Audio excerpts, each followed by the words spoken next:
After retaking Whiteholm Castle, Roland assumes the throne. Joy over the return of the line of Glenbrook sweeps the kingdom. Yet not everyone is quick to welcome Roland back with open arms. Life under Frosty rule treated them well, and they suspect him to be naught but a figurehead of a puppet regime.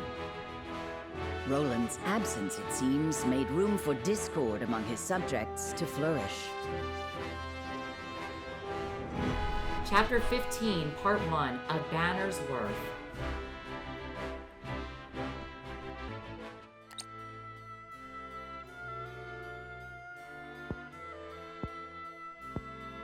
So that is what happened in my absence. Yes. Gustadolf was a clever ruler. After the invasion, Patriatte and his royalists cozied up to Espros in order to protect themselves.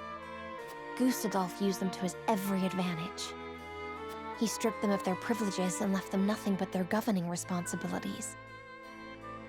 I don't think Patriatte much cared for that, but it did ensure everything continued smoothly, without interrupting the people's lives. Now I understand why there was little unrest after the occupation began. A clean, effective takeover by a well-seasoned commander. But all the while, he was preparing to face the next conflict. Wait, does he intend to march on Hyzant next? I believe so. I wish I could be more specific. But the Goddess's shield cannot protect the Holy State's capital from Esfrost. Not anymore. He said it will all be over once the death knell is ready. What is this death knell? A new weapon born from the coupling of his frosty ironworking and explosive projectiles. Thalas claimed it is powerful enough to break through the Goddess's shield. To think Esfrost is capable of creating such a monstrosity. So much for their reign of peace. Taking over Glenbrook was only the first move in a bigger gambit to seize the source. I am disturbed to learn of Gustadolf's plan, but rebuilding our capital must take priority. Very well. We should investigate the extent of the damage and discuss how best to proceed from there. House Wolfort will lend whatever aid you need. Thank you, Serenoa.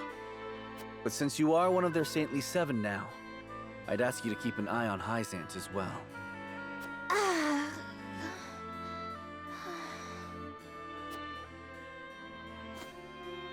Cordelia? Apologies. A brief spell of dizziness. I have been looking everywhere for you, Your Highness. Patriatte. I do not recall giving you leave of the infirmary. Your injuries are still healing. Would you undo all the trouble I went through to get you the best of care? Pray, return to the infirmary at once. It wouldn't do to push yourself, Cordelia. Rest now. Leave everything to me. All right.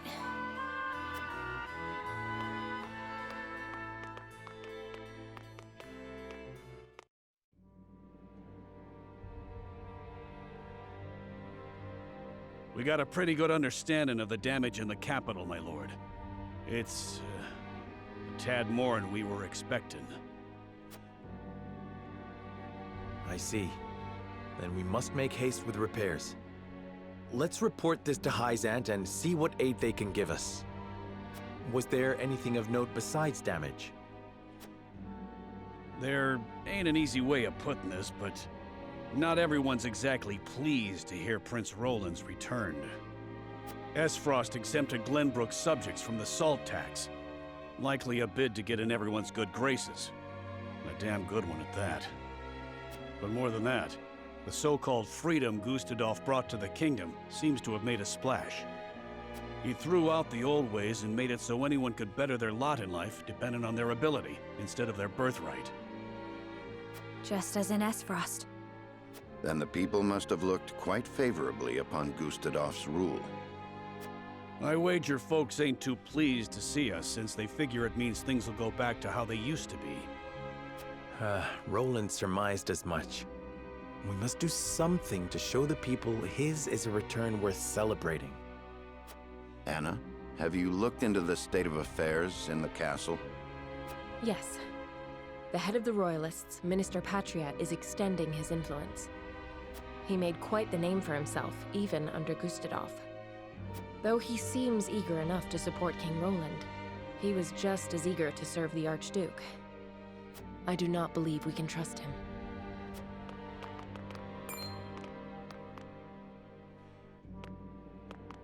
Distinguished members of House Wolford, how hard you are all working to rebuild our capital. What a delightful thing to see. Minister, you do us a great honor visiting us out of all the many other responsibilities that must vie for your attention. Oh, come now, do not think yourself so insignificant. The entire kingdom owes you its thanks, myself included, of course. We are so grateful for House Wolford's aid, even though you now serve a different master. We are only doing what any of King Roland's loyal vassals would. Speaking of the king, I'm afraid we've a bit of a problem. His Majesty seems to be entertaining thoughts of retaliating against Esfrost. But the people have had their fill of war, and I'm sure you're already aware the people look upon the royal line with disfavor. I only beg you take every care going forward.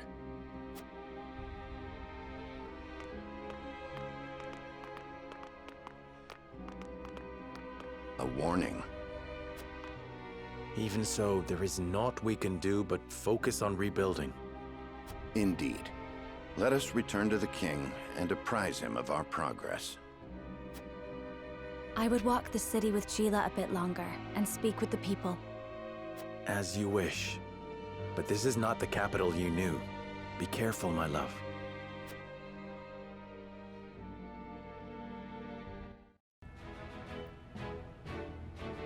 Wow, I finally get a chance to provide some commentary.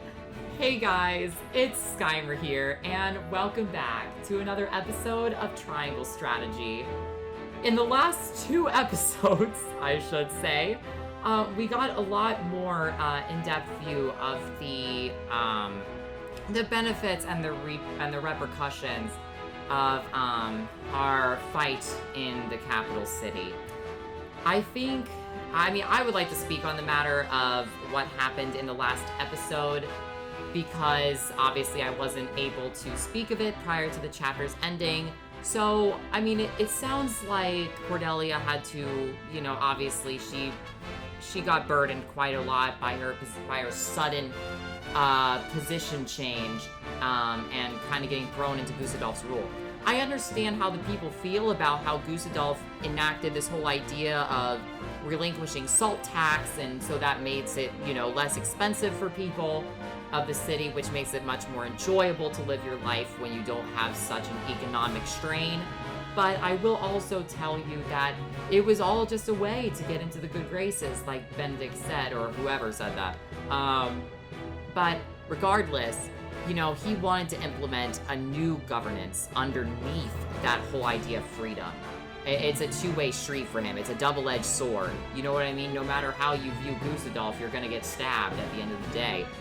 Whether you view him as supportive or oppositional. But in addition to that, I don't trust Patriatte either. Patriatte he's just a snake in the grass. You just never know when he's gonna show up. This is the first time in like 44 episodes that he's ever showed up. And now all of a sudden he's like, "Oh, House Wolford, how great of you to be here." And I'm like, yeah, be quiet. In regards also to the last episode, I have to say that in general, Gustadolf just always finds ways to sicken me even further. He even thought his own siblings and his leading general, just as I suspected, they were nothing but just pieces to him. That's exactly what he said. And even his own soldiers. I don't know if I should bring the war to Esfrost. And my whole idea is that I understand that Roland wants to get back at them, but the thing is that first of all, like it was discussed in the story, people are tired of war. We saw what happened at Whiteholm Castle. you know, and the city streets are in shambles. I mean, so, and I was really hoping to make this place, you know, the city streets, a nice place for my people of houses Tellior and Faltz to be able to live. And yet now this place has been blown to smithereens as well. However, the other reason why I don't want... I understand where Roland's coming from, but it sounds like that the people are either going to make a march against Gustadolf because they all are starting to see what they even view, what he even views of his family and his closest military commanders. We already see that. So there's possibility that there's going to be some sort of rebellion, but there's also a chance that a rebellion would never happen because of the fact that they all fear Gustadolf because of how he treats his family and, you know, those commanders. So it's possible that there could be a rebellion, or there's possibility that there just won't be anything at all. However, it makes sense too to attack Esfrost because he plans to target Hyzant. But Hyzant is, unfortunately, an ally of mine, and that leads me into my next subject of conversation that I really need to vent about. I feel like maybe a lot of people that have been watching this playthrough kind of considered my decision to side with Hyzant and kind of ditch the Roselle to a life of misery and torture was not wise. And I still very much so regret making that decision. I know that in some senses of the word, there could have been very bad ties between me and Hyzant at this point if I decided to protect them and keep them in the Rosellan village. They would have come out and attacked us anyway. So I know that probably no matter how that decision went, it was going to be a problem. However, I came off on a pretty big Cloud 9. You know, I was on Cloud 9 with the factor that after the Holy State of Hyzant deemed Serenoa as a member of their Saintly Seven, I was like, oh my gosh, look at his resume, guys! Like, he's the leader of House Wolfort, and he's one of the Hyzant's Saintly Seven. Like, that's quite some bold titles that you've got to, you know, a lot of burden, a lot of weight to carry, but a very major twin of titles there. However, now it seems like it's kinda coming back to bite me, because now Hyzant and Glenbrook sound like that they're kind of like, they want to have this idea that we're allies and we have a friendship between us. But Serenoa, sure, Glenbrook and Hyzant might be friends, but, and House Wolfort is a part of that. However, even though we are in Glenbrook, we're a different house. We're one of the high houses. So it puts House Wolfort into a really, really sticky situation, because it's either a matter of siding with Glenbrook, but making it look like that I don't have loyalty to Hyzant, or show my loyalty to Hyzant and betray Roland's friendship after all the times that he's stayed with me. So I don't really know where the story is going to go from here, of course. That's a very, you know, typical thing for me to say. However, we have a whopping 16 stories. Good grief, man. Look at all the characters that I've come up to love and respect. I love all these people. So we're going to go ahead and get some stuff started with that. So let's go ahead and dive a little bit deeper into Benedict's story. Benedict and Eridor uphold a custom they have shared for 30 years.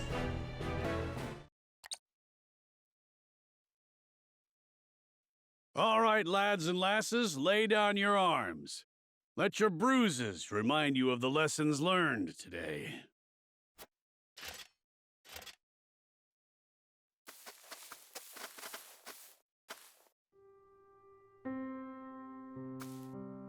Ah, what fortuitous timing.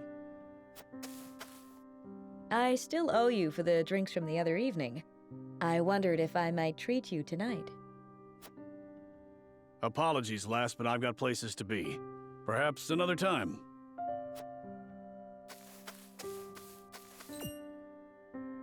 You seemed troubled by something. Perhaps I'm overthinking it.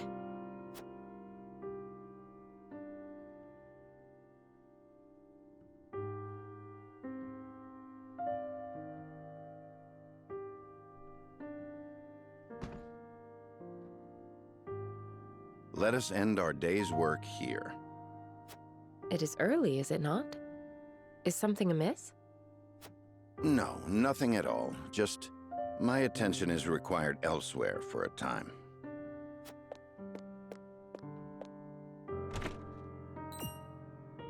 Elsewhere? Curious.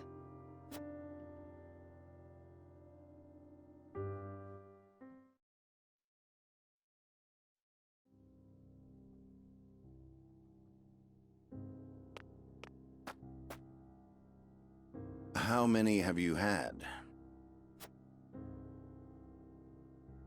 Not enough. Just one for you, I take it.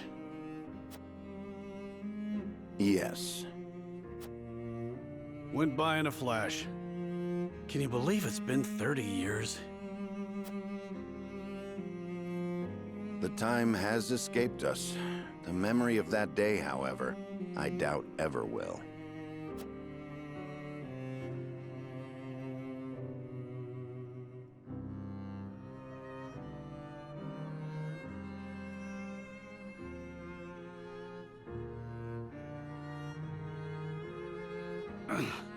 Thrice damned, can't move. Always thought I'd meet my end with a beautiful lass by my side. You have many days ahead of you yet, Eridor. We will see you returned home. Don't try to run, you curs! Leave me be. I'll just slow you down. It was my cursed pride that got us into this. Only I should suffer for it. We don't all need to die today. Run! Even in the face of death, you refuse to set aside your foolish pride. I followed you into this hell of my own will, and I will see you delivered from it. You fool! Charge! Come and die.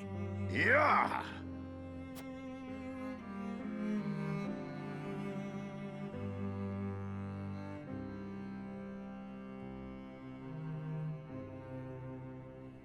That would have been it for us, had Lord Simon not met their charge in time.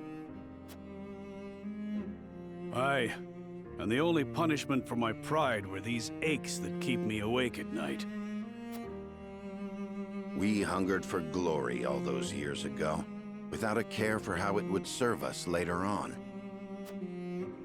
A couple of would-be heroes, who couldn't be convinced they weren't invincible. Yet here we are, drinking, to celebrate the end of that war. I do not wish to reminisce upon the past. A toast that I may never again repeat the mistakes of my youth. But before that... Yeah? You have served House Wolfort well, Eridor. That said, I have a feeling we'll need your sturdy shield even more going forward. You need me to lead a charge? I'm your man. I'll leave anything fancier than that to you. For House Wolfort! For House Wolfort.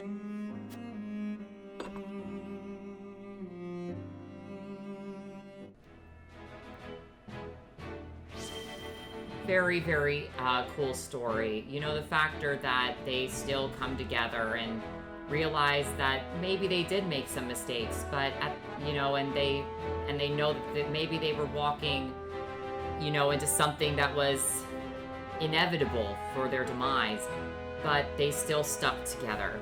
I think that it shows just how powerful of a friendship they have and how much that they don't want to think of the past, but they are here together in the present day, and it's not one of their fondest memories, but it was something that they did because they wanted to protect each other. And I think that even though that is a very, you know, sad and scary moment in their lives, I think that maybe there's a piece of it that brings them closer together thanks to that. It actually has as much of a kind of like a fear thing as much as it does a very wholesome thing. So that was a very fun story to be able to delve into. A little bit less stressful than what the main story has been providing us recently. Okay, so let's go ahead and move a little bit more into the main story. Frederica hears the voices of the people as she walks the city streets.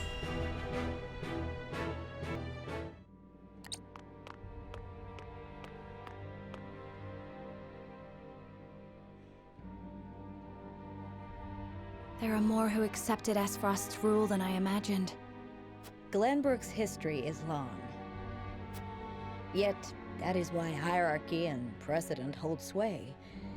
This is a stubborn land, my lady, not given to easy change. Though Archduke Gustadolf, acting in the name of freedom, granted privilege after privilege to the powerful. For people used to Glenbrook's rigid customs, I suppose that sort of change must have been too seductive to resist. Perhaps, but his freedom was naught but greed and cruelty. Lady Frederica, I've been searching everywhere for you. A Wolffort messenger! Did you run all this way? What's happened? My lady, I hail from Castle Wolffort, bearing tidings of Lord Simo. Has he awakened? He has. He is in high spirits and recovering well. He is most pleased to hear of the capital's recapture. He bids you visit Castle Wolffort so he can honor you himself. Oh, I must bring these glad tidings to Serenoa at once. How long it has been since I've seen him smile. There is one more bit of news I have for you, my lady, but it is not so happy. Is there some sort of trouble in the Wolffort domain? Bandits are laying waste to the Rosellan village. To our shame, Castle Wolffort does not have enough soldiers to stop this. We would beg Lord Serenoa's wisdom in this matter. The enemy must be powerful indeed. We cannot leave the Rosellan village defenseless. Let us inform the others. Messenger, with us.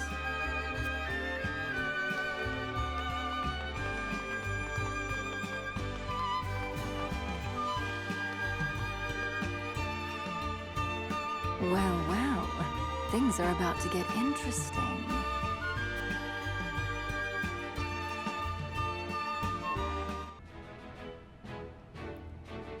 At this point, I'm really starting to feel like I'm regretting how I feel about Milo. I mean, obviously, she was a great unit in the last two battles that I went into. She really didn't do much in the Avlora battle, but she was so good against Thalos and Erica. And yet, I feel like I'm viewing her more as a character because I really, really like all the voice actors in this game. I think they're all fantastic on how they manage to exude this perfection of their character, their personality, everything. So I definitely have to say that, you know, it's an incredible job. I mean, and that's putting, and that's nothing to scoff at, you know, for being able to do voice acting so perfectly. But I really like Milo in terms of her personality and her utility in battle.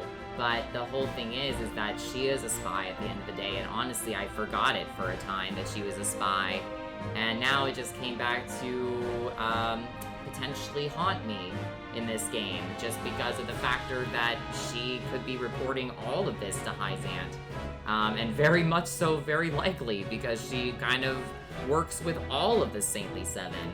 So I don't really know how this is going to go throughout the story, but it sounds like we may have a battle on our hands, but I don't really know for sure.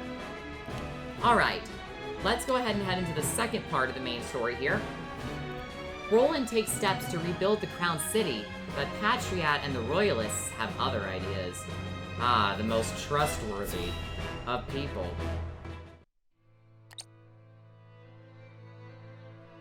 The coronation ceremony. Certainly there are more important matters to focus on right now. A coronation is important, to assuage the people's fears and restore their faith, besides which it is the Royalists' most fervent wish. A kingdom is only truly as strong as people believe it to be, and right now the world believes Glenbrook weak. The ceremony will be a display to the contrary. Is this truly the remedy our situation calls for? Right now, I imagine the people care only for where their next hot meal will come from. Rest assured, sire, House Wolford will see your subjects shan't go hungry. But trust me when I say nothing will hasten Glenbrook's return to her former glory so much as announcing the return of Regna's rightful heir. To win your subjects' hearts, you need do nothing but ascend to your position upon the throne. You mean sit my royal backside on a fancy chair? In a manner of speaking. A king's duty is first and foremost serving as his kingdom's symbol. You needn't trouble yourself with day-to-day governance. We will assume that burden. After all, you have only just been crowned. There will be no ceremony. The people will tell us what they need, and you will listen to them, Patriatte. That is my command. As you wish, King Roland.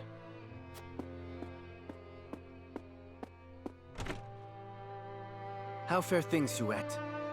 Have the relief supplies been given to those who need it? Well, we had received a sizable shipment of goods from Hyzant, but there are complaints. It seems very few of those goods have made it into the hands of the people. And why is that? We aren't certain, though apparently Patriatte and the Royalists involve themselves with the distribution. Damn those Royalists! They cannot be left to their own devices.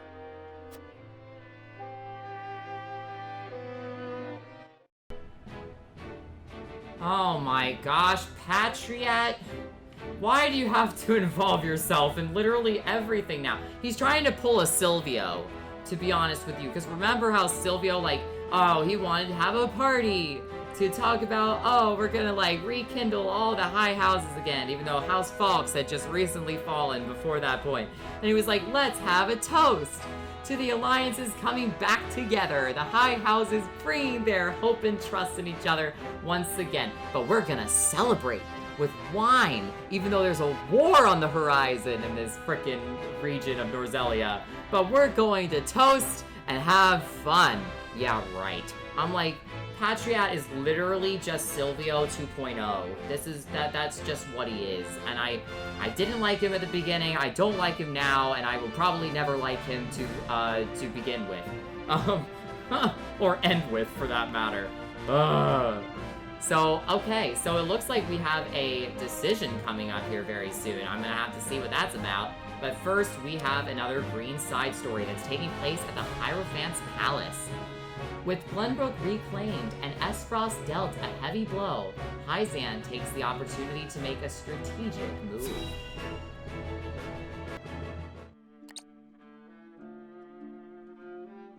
House Wolfort and Minister Exham's forces have reclaimed the Crown City.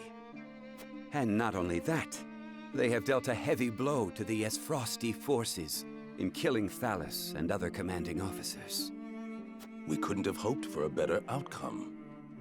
Oh, to see Gustadolf's face when he hears the news. Now he'll have no choice but to come crawling to us on hands and knees, begging for salt. Though, this could be our chance to crush the Duchy once and for all. Just because they're licking their wounds does not make them easy prey. They still have their iron, after all. Ha! Iron. We can get iron. All we need do is make Glenbrook hand over the Grand Norzelian mines to us. A paltry price to pay for our bountiful aid in their restoration of the Crown City. The Grand Norzelian mines. The spark that lit the flame of Esfrost's aggression. But why go through the trouble to seize an iron source when they have all the iron they could ever need? I should have Milo look into the matter. Minister Idor? Well, regardless, we control the salt. I say we bide our time until Esfrost admits they are defeated. Besides, Glenbrook seeks our aid in their reconstruction efforts, do they not? Yes. King Roland and Minister Serenoa have both asked for help, and sent reports detailing the extent of the damage to the Crown City. Send forth a veritable bounty. To Minister Serenoa of the Saintly Seven, that is. Ah, yes. A show of the goddess's grace to the people, and as a wedge to drive between him and the king. Esfrost, Glenbrook, they will both be ours before long.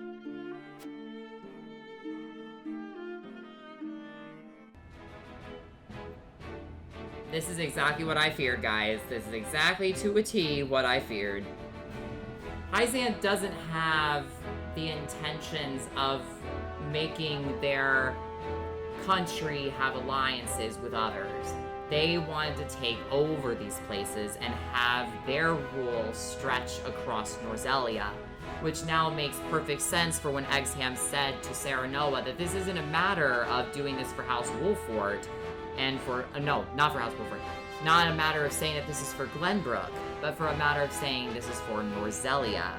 And by weakening Esfrost, you're also potentially making a move. Now, Hyzant is staying quiet for the time being, but little do they know the factor that this cannon or whatever that Esfrost is planning to bring to their borders could put a huge dent in not just the goddess's shield, but in their plans too.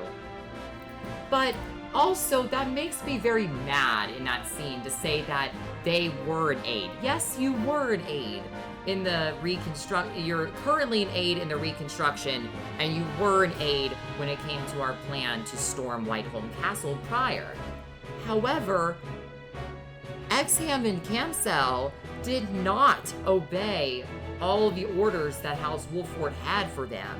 We were the leaders of that whole thing. They were supposed to follow us in terms of our orders, and they were supposed to pull their troops and withdraw them once the ship exploded. And they did. However, after we took down General of Laura, of course, their troops of Esfrost were thrown to panic just because of the factor that their leading commander was gone. And Hyzant decides to take their pretty little forces and march right into the city and destroy everything. And yet you say that you fully aided us, and yet all you did was harm our people in the process? I don't know if that really considers you to be such an ally. And for you, I mean, so apparently, I think what's happening right now is that the Royalists were involved to take portions of it, but it was a variable bounty that was sent to House Wolfort as well. So maybe they sent like a smaller amount to Whiteholm Castle that wasn't going to be enough to feed the thousands of people that probably live in the Crown City. But wow, I mean, every single moment I feel like that I'm tied to them just because of my position, which is why I've said before that I feel like that it's putting me in a very bad place. But at the same time, I feel like if I don't contribute to their efforts, I'm gonna be in a world of problems. But I also don't want to give up the friendship and all the stuff that I've done to reclaim Glenbrook, because that wasn't in Hyzant's name, in my opinion. That wasn't even in Norzelia's name. It was in Glenbrook's name, bringing back a very big location for our region and our kingdom. It's our biggest location at that. So I wanted to do that to restore what we could out of our territory and put Esfrost in their place. And yet now it feels like that the story's really going to shift to Hyzant. So we're going to have to see what happens there. However, let's go ahead and go into the encampment, because I have some pretty interesting things that I want to go over in the encampment here. So we are ready to promote our next unit, since we had a Medal of Valor that was given to us.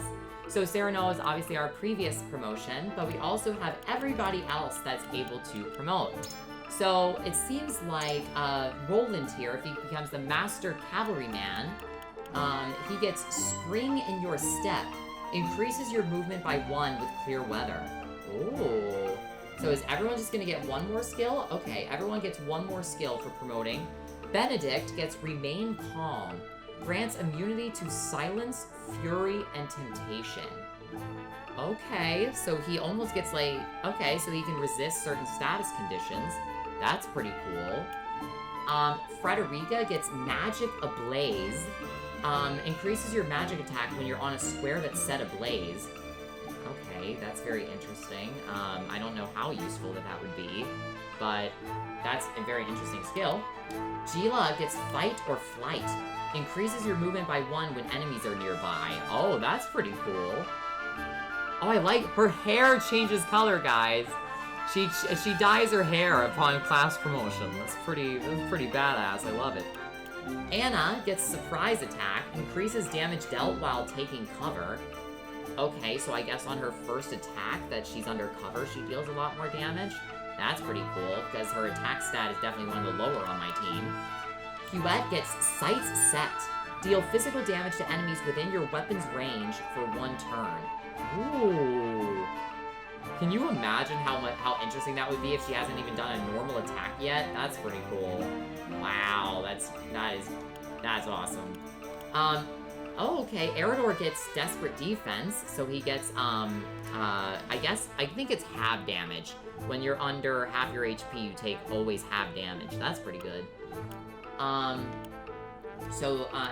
some of the other skills have not yet been a thing that has been unlocked. So, do I have any more Medals of Bravery? I mean, come on, man.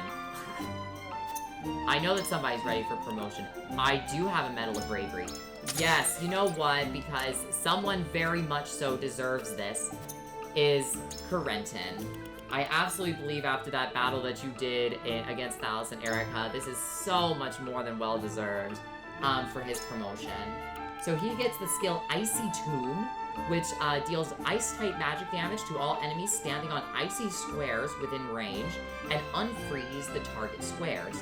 So, so I guess it is very strong compared to, it's not stronger than Frosty Fetters, probably because I already have a skill on him that makes him do more damage like that. But I feel like that could work really, really well with Twofold Turn from Benedict, because you freeze the tiles with, like, say, Icy Breath, and then you use Icy Tomb on the same tiles, and you deal a lot of damage to them that way. And then he gets Shield of Ice. Grant an ally a barrier that prevents them from taking damage once and counters when attacked. Alright, you absolutely deserve this, my good sir. Here you are.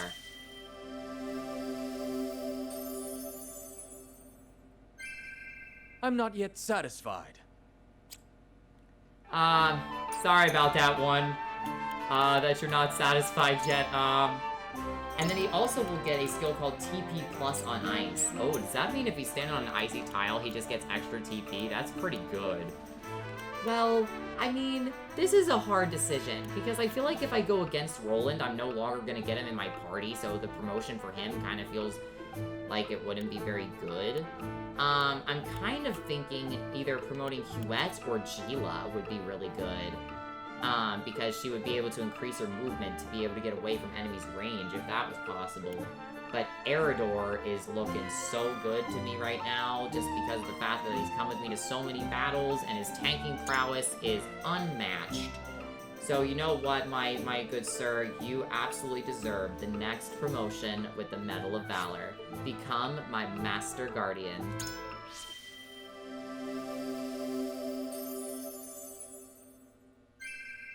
Haha! Ain't no way I'd lose.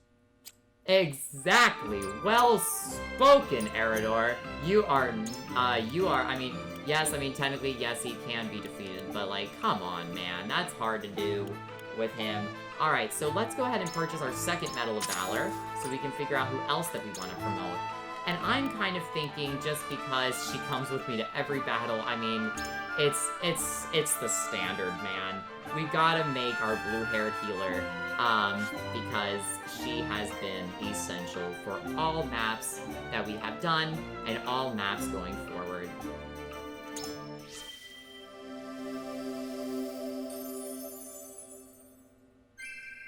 To think I've come this far. And you will continue to go farther, my dear. Alright, so, I think the last thing that I want to do for this episode, is I want to go ahead and utilize our, I think it was a weapon upgrade? Yes.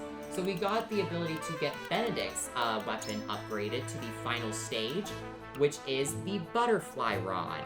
So let's go ahead and do that for our last bit of obsidian. Alright. So do we have superior timber and superior stone? That would be really cool to see if I could get some promotion items there. Yes, we have one superior timber and we have 2 of each. Okay, so we can go ahead and do this. It is very expensive, but I'm going to be able to make a lot of money. Because Benedict has been coming with us to a majority of battles, to be honest. Okay, so he already has an upgrade. We can go ahead and probably buy 2 superior iron for, Roland. But Benedict, he is going to get one of 2 different upgrades. Bird of Prey, duration +1. Oh, that's pretty nice. And Dragon Shield. Grant 1 instance of invincibility to all allies within range. What? Invincibility? So does that mean that he can just allow my units to just not take damage? Why would I not go for something like that? That is super cool. I mean, Bird of Prey is still really good, by the way. I mean, that's still good to be able to boost movement for another turn, but, I mean, that is really good. I don't know how much the range is, but we gotta do it, man. Dragon shielded up. Oh, wow, that is so cool. I gotta figure out how to do that. Okay, well, guys, in the next episode, we are going to be meeting up with, well, you know what, I'm not gonna do the outro yet because we have so many character stories to go through. We might as well go through some of them while we have the story time for it. Alright, you know what, with all of Roland's duties that have been given to him recently and all of the stuff that he's been through, he deserves this story time.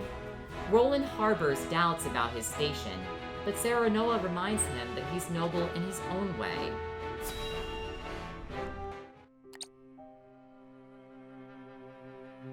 Roland, what are you doing out here? There's hardly a better place to become lost in one's thoughts. Don't you agree? I suppose. However, if aught weighs on your mind, it may serve you better to turn to a friend. Then let me ask, do you believe me too immature for my station? Not at all. Quite the opposite, in fact. But the other nobles loved to gossip of my disinterest in politics and intrigue, and mocked my love of hawking. You said it yourself.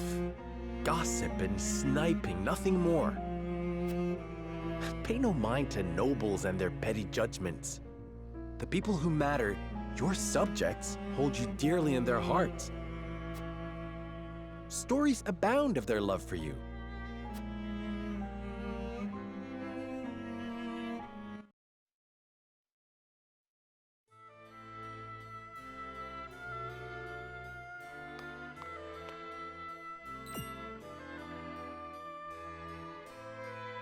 Hey, go peddle your junk somewhere else. And why would I do that, my good sir? I see no reason to forego such a bustling avenue simply to please a stranger. A stranger? You're posted in front of my damn shop. You're stealing my customers from right under my nose. Oh, I am?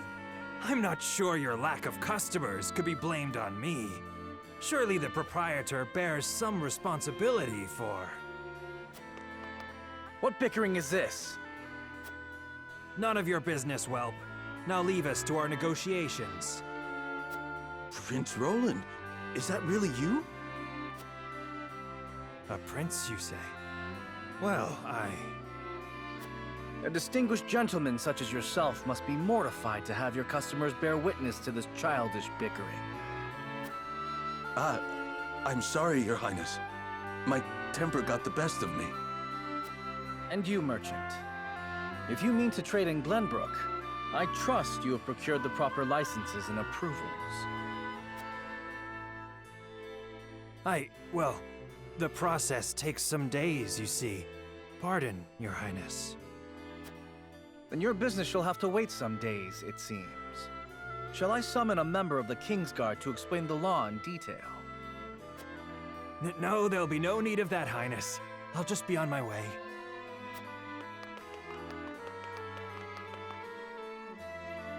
Thank you, Prince Roland. Come visit any time, and I'll let you have your pick of my wares.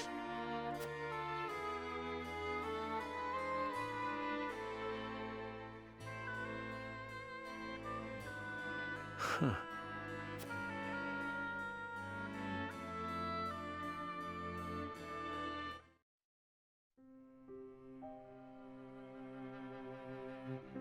Your place has always been with your people. You could walk down the main avenue and settle disputes with a single word. Don't tell me you were watching. They were petty arguments, nothing more. As petty as they might have been, you were happy to do it. What better proof of royalty is there than that? But it wasn't because I was wise that I solved their problems. It was my name and status that let my words wait. How do you imagine a kingdom with not a single dissatisfied soul would look?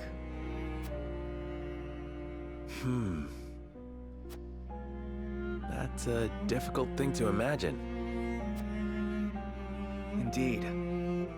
I suppose the best one can hope for is to do what we can, while we can. Well, we can start envisioning such a nation. That one day we might build it. Together.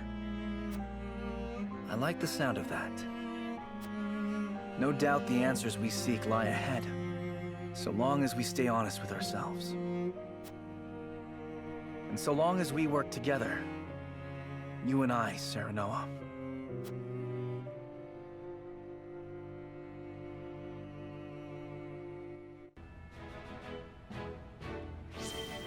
Yeah, I mean, everyone has their own systems on what they, on what they believe defines, doing the right thing. And Roland says that it's due to his status that he was, that's why his words meant weight. And I'm like, not necessarily. I think that he could have easily been the person, been the member of the royal family that was like, you know what, my station is just not worthy of dealing with these, with these people that are, sure, they're members of my region and my kingdom, but it's just such a petty squabble. I don't really need to get involved. He gets involved because he cares for his people, and that's very much so. Rest assured, that is exactly how he feels. Which is why I feel like I'm so close to him as a character, is just because he values the people. And, and I know that I don't speak very highly of myself, considering I gave my people away to Hyzant, which, makes me feel like that I'm not deserving of such a friend like Roland in this game. Just because he kind of watched me do something that made me look like I was not a human of that I didn't have a kind cell in my body. But, regardless, it's just about looking to the future. It was a conviction that we all made together, and that's the way that we're gonna go forward. So anyway, in the next episode, we will be working on our next voting, thing. The paths before House Wolford diverge, meaning they will have to go their separate ways for the first time. Which way will Serenoa take? This was Skymer, and I hope that you guys have a fantastic day. Bye!